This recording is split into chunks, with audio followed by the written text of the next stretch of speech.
Hi guys, this is again for 4th grade. This is lesson 129, and it says writing decimals as fractions. Writing decimals as fractions. Okay, and this is our information box at the top, or our fact box at the top. Since decimals are another way to write fractions, decimals can be written as fractions. Okay, decimals can be written as fractions. And I wrote the place value up here and just left it small for you guys to see, to have that as a reference as we talk about this. I'm kind of leaving the rest of the board for us to work on. All right, so write the class practice. Well, let me get into this a little bit further. Notice in number 1, it gives you some examples. You have 0.1 equals 1/10. 0.23 equals 23 hundredths, and 0.476 equals 476 thousandths. All has to do with the denominator. The denominator always has the name of the last place value. And let me try to show you what I mean. In this case, let's say 0.1 was what they used in your book, so 0.1. Notice here, it's the tenths place.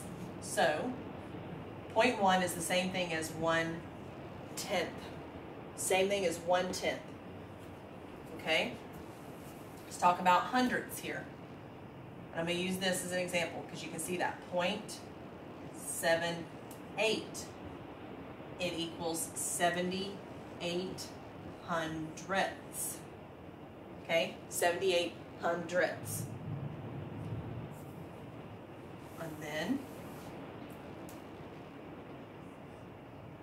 move that over just a tad, 0.789, whoops, 0.789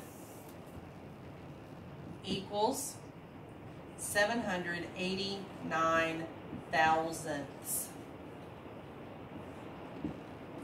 And I use the example of what I have written on the board so that you guys can see those place values. So I have 3 places behind the decimal is thousandths. 1 place behind the decimal, tenths. 2 places behind the decimal, hundredths. 3 places behind the decimal, thousandths.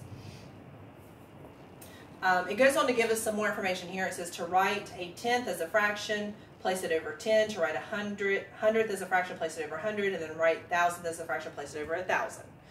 Okay, well, we see that. And it gave us examples of that, and we just talked about it. A good rule to remember when writing decimals as fractions is to write as many zeros in the denominator as decimal places in the decimal. Let me help you guys understand that a little better with another example, and hopefully this will make sense.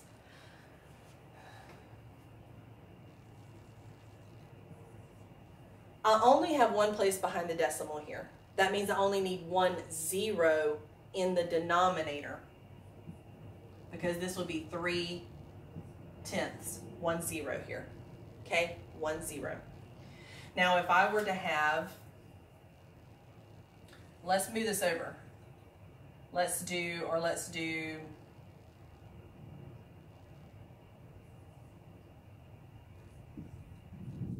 I have 2 places behind the decimal, so I'm going to need 2 zeros in the denominator. So let me show you what I mean by that. 1, 2. It's another way to help me remember the place value. And then the last place here, I'm going to try to write this below so you guys can see it. 0.345, let's just say, would be 345. Notice there's 1, 2, 3 places behind the decimal. So I'm going to have 3 zeros in the denominator. Okay, 1 place value, 1 0. 2 places behind the decimal here, 2 zeros. 3 places behind the decimal here, 3 zeros. It's just a way to help you guys remember.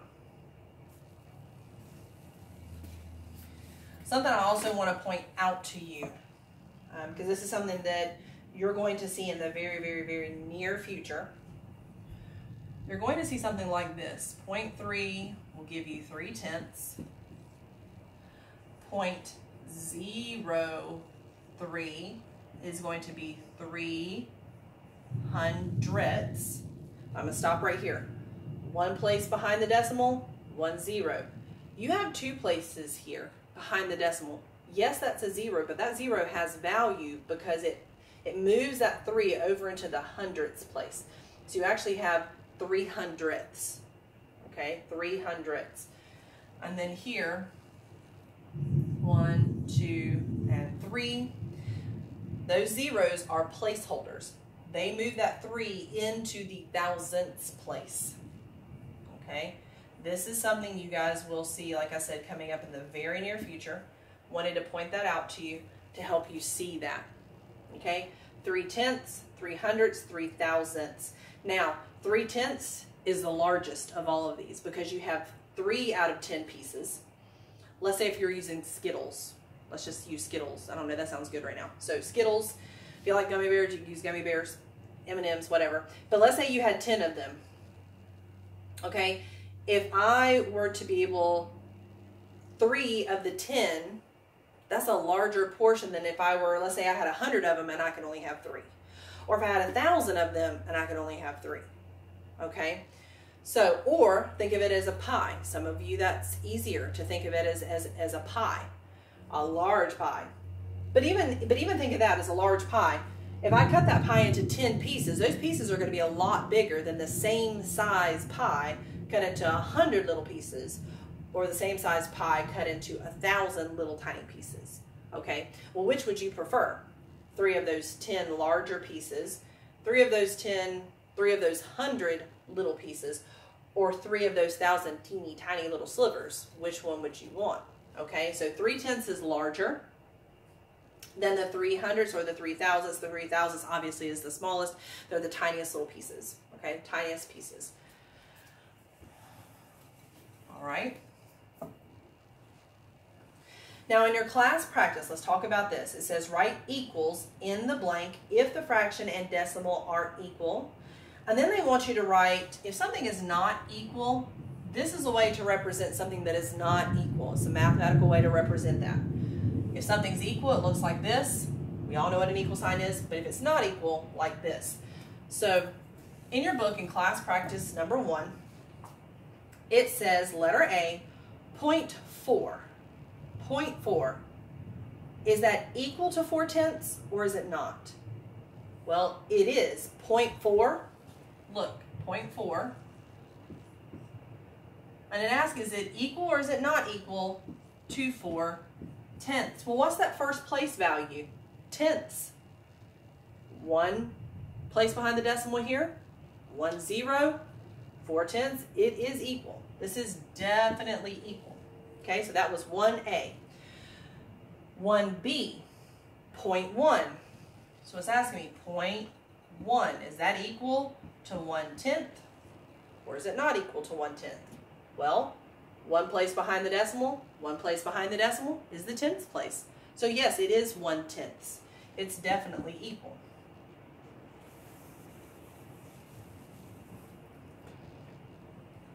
Okay, now C, 0.71. 0.71, and they want to know, is that equal to 71/10? Well, for one, that's an improper fraction, just so you guys recognize that. But you have 2 places behind the decimal. You should have 2 zeros in the denominator here. If there's 2 places behind the decimal, 1, 2, well, what's the name of it? It's hundredths.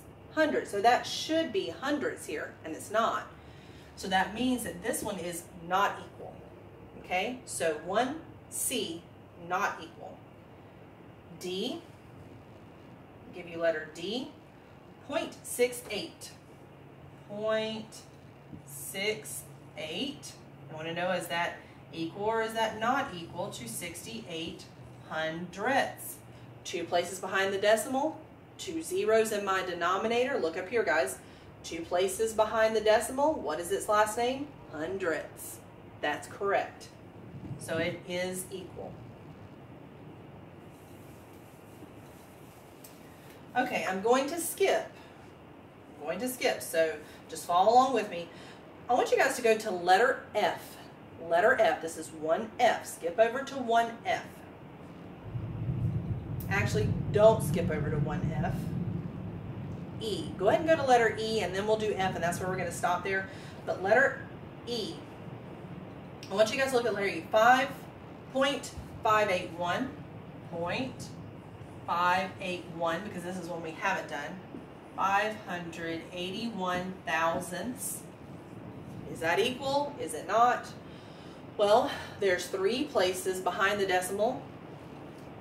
And I forgot that. There's 3 places behind the decimal, 3 zeros in the denominator. And look up here. What place value? 1, 2, 3, and what's his last name? Thousandths. This is equal. It is correct. Now the one that I wanted to point out was letter F. Get to that one, letter F. And in letter F, 0.6 equals, or does not equal, so we got to decide that, 6/100ths. Okay, this one could be a little tricky, but I want to show you guys something. That 6, there's only one place behind the decimal here, but look, there's 2 zeros. Something's definitely not right. If there's only one place behind the decimal, look, one place behind the decimal, its last name should be tenths. Tenths, not hundredths. If this were 6/100ths, it would have to look like this, 0.06. Okay, 0.06. In order for it to be 600ths, it would have to be 0.06 in order to be 6/100ths. There would be 2 places behind the decimal. But this is only one. This is tenths. It is not hundredths. So this is definitely not equal. Okay, letter G and letter H, those are definitely equal. Number 2, it says write each decimal as a fraction. And so I'll do this with you guys. And then I think you guys can probably do the rest of it on your own. Section 2, letter A, 0.7. 0.7, one place behind the decimal. That means its last name is tenths. 7/10ths. 1 0 here. Okay, one place behind the decimal, 1 0. 7/10ths. Okay, that was 2A. 2B, 0.51. Okay, well that's 2 places behind the decimal. 1, 2. Hundredths. So 51. How many places do I need here? 2. 2 zeros in my denominator. 51/100ths. That was 2B. Okay, let's go to 2C. 0.323. 3 places behind the decimal. 3 places behind the decimal. 1, 2, 3. Last name is thousandths. So 323 thousandths. 3 places behind the decimal here. 3 zeros in the denominator. So just a couple ways to help you guys with that. All right. Letter D.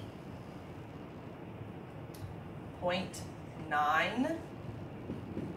Only 1 place behind the decimal. 1 place behind the decimal. Tenths. So 9/10ths. And I think you guys probably are getting the understanding of what you're supposed to do here.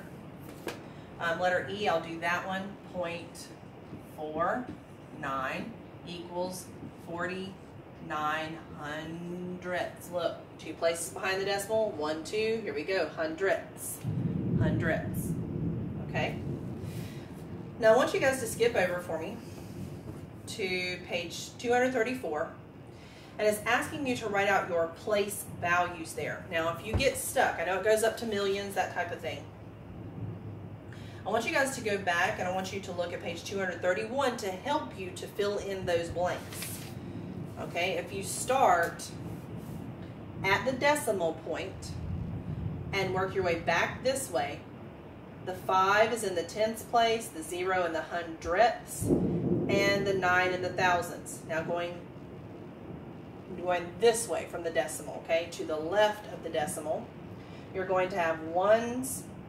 That 2 is ones, the 0 is tens, the 6 is hundreds, the 9 is 1,000s, the 2 is 10,000s, the 3 is 100,000s, and the 7 is 1,000,000s.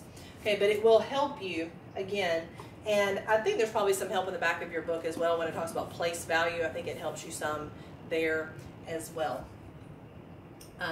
But from here, if you guys have any questions, again, you're more than welcome to get in touch with me. I hope that this at least helped some. And again, this was lesson 129 in your book. All right, guys. Again, hope that helped you, and I will talk to you again soon.